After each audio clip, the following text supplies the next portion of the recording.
सभी भक्तों को राम राम, नमस्कार, राधे राधे। आइए पुरुषोत्तम महात्म्य, पुरुषोत्तम मास चल रहा है और निरंतर हम एक मास तक पुरुषोत्तम महात्म्य कथा सुनते रहेंगे। कृष्णाय वासुदेवाय हरे परमात्मने प्रणतक्लेशनाशाय गोविंदाय नमो नमः। हरे कृष्णा कृष्णा कृष्णा हरे हरे, हरे राम राम राम हरे हरे। बंसी विभूषित कराधरणीर्दाभा पीताम्बरादरुणबिम्बफलाधरुष्टात् पूर्णेन्दुसुन्दरमुखौ अरविन्दनेत्रात् कृष्णात् परं किमपि तत्त्वहं न जामि। कृष्णाय वासुदेवाय हरे परमात्मने प्रणतक्लेशनाशाय गोविन्दाय नमो नमः। बंसी विभूषित कराधरणीर्दाभात् पीताम्बरादरुणबिम्बफलाधरुष्टात् पूर्णेन्दुसुन्दरमुखौ अरविन्दनेत्रात् कृष्णात् परं किमपि तत्त्वहं न जामि। गुरुर्ब्रह्मा गुरुर्विष्णु गुरुर्देवो महेश्वरो गुरुसाक्षात् परं ब्रह्म तस्मै श्री गुरुभ्यो नमः। बोले सद्गुरु महाराज की जय, कृष्ण बलदेव की जय, पुरुषोत्तम महात्म्य की जय, पुरुषोत्तम मास की जय। आज पुरुषोत्तम अधिक मास शुक्ल पक्ष एकादशी तिथि, श्रवण नक्षत्र और रविवार है। पुरुषोत्तम महात्म्य का 10वां अध्याय। ऋषि कहने लगे, हे सुंदरी, दुर्वासा ऋषि और का संवाद चल रहा है। ऋषि कहने लगे, हे सुंदरी, अब से तीसरा मास पुरुषोत्तम आएगा। उसमें स्नान करने से मनुष्य दोषों से छूट जाता है। इसके तुल्य कार्तिक आदि कोई भी मास नहीं है। मतलब पुरुषोत्तम मास कार्तिक, वैशाख और माघ, सावन, इन मासों से भी श्रेष्ठ मास है। सब मास तथा पक्ष और भी जो पर्व हैं, पुरुषोत्तम मास की 16वीं कला के बराबर भी नहीं है। 12,000 वर्ष गंगा में स्नान करने से जो फल मिलता है और जो सिंह के बृहस्पति में गोदावरी गंगा में स्नान करने से जो फल मिलता है, वही फल कहीं भी पुरुषोत्तम मास में एक बार स्नान करने से प्राप्त हो जाता है। यह श्री कृष्ण का प्रिय मास है। इसमें स्नान, दान, जप आदि करने से सब मनवांछित फलों की प्राप्ति होती है। इसलिए तुम भी पुरुषोत्तम मास की सेवा करो। मुनिराज कन्या को ऐसे वचन कहकर चुप हो गए। श्री कृष्ण कहने लगे, हे अर्जुन, मुनि के दुर्वासा के वचन सुन करके भावों से प्रेरित होकर वह मूढ़ बाला क्रोधित होकर बोली, हे ब्राह्मण, मुझको आपके वचन ठीक नहीं लगे।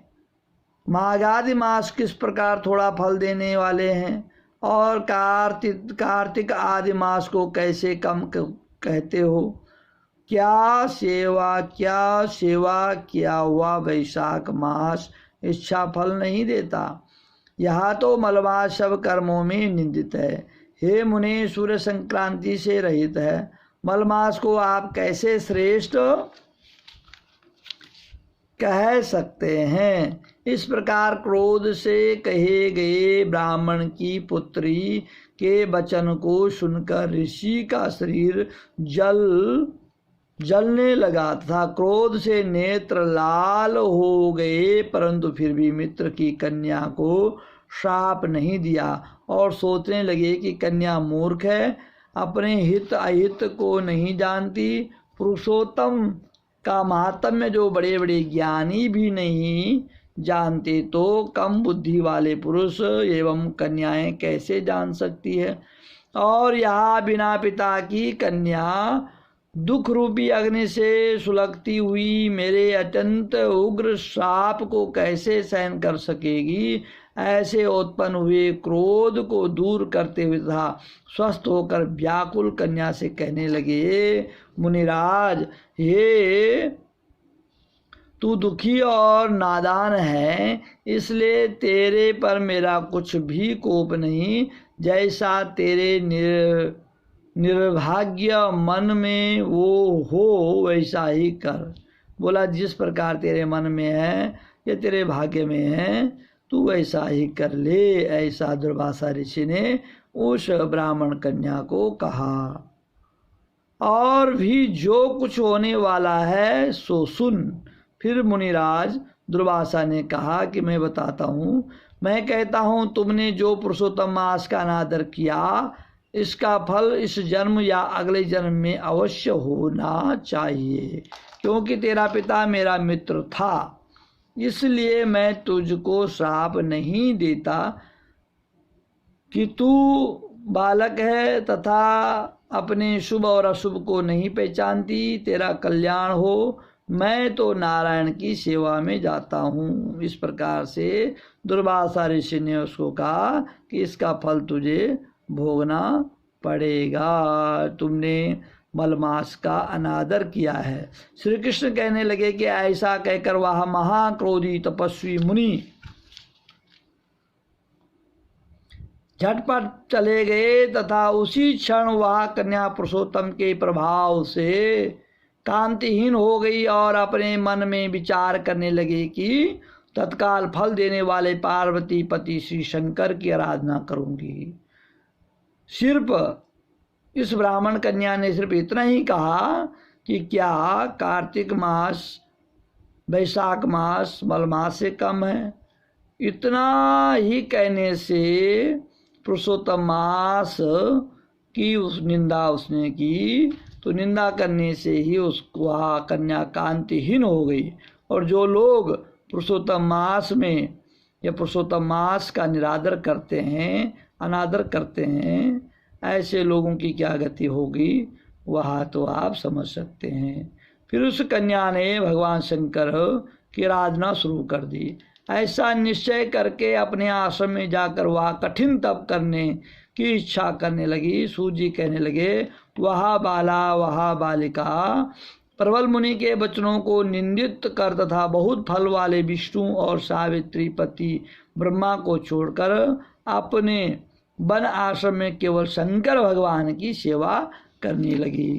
बोले पुरुषोत्तम मास की जय, पुरुषोत्तम महात्म्य की जय। मेरा YouTube चैनल आचार्य चंद्रभूषण, आप इसको शेयर करें, लाइक करें और सब्सक्राइब करें। बोले पुरुषोत्तम मास की जय।